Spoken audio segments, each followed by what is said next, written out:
Barkan ku dai, sunana Aminu Mikaga. A yau ina so zan yi magana akan nasara. Hanya ta farko idan mutum yana so ya nasara ba wai ya nemi nasara ido ka bane. Idan mutum yana so ya nasara abin da yake kamata ya fara sani ya san wane ne kanshi. Akwai wani mai ilimin falsafa da yake cewa abu mafi wahala a rayuwa shine ka san kanka. Amma Aristotle yake cewa sanin kai shine karshen wayewa. Ka fara sanin me kanka, a ina kake da baiwa, menene ka iya, menene kake so ka yi, menene zaka iya yi ka kai da kanka ka samu ci gaba, menene zaka iya yi kaga ka wuce matsayin da kake a yanzu rayuwa ba wai ana magana ma ya zaka yi ka kawo ci gaban kanka bane kawai.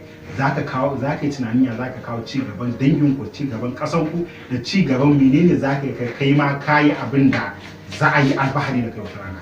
Ka zauna ka nutsu ka san kanka. Zai fi kyau ka san kanka akan ka je kana sanin waɗansu, ka je kana magana akan waɗansu. Sanin kanka shine ya kamata ka fara yi, ka san a ina ne kake da baiwanka, ka san menene kuma zaka yi ka ƙara ƙarfafa baiwanka saboda ka samu ci gaba kai na.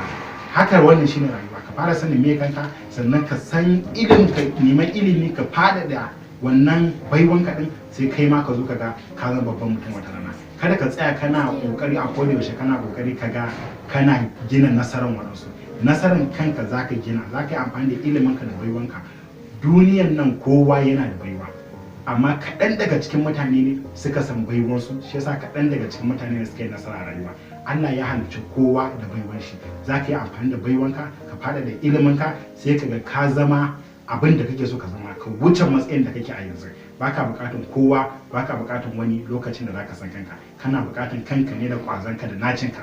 In ka sa naci ka gano menene kake da ilimi akai, menene kake da baiwa, ka sa naci ka rike gaskiya, zaka zo kai nasara wata rana.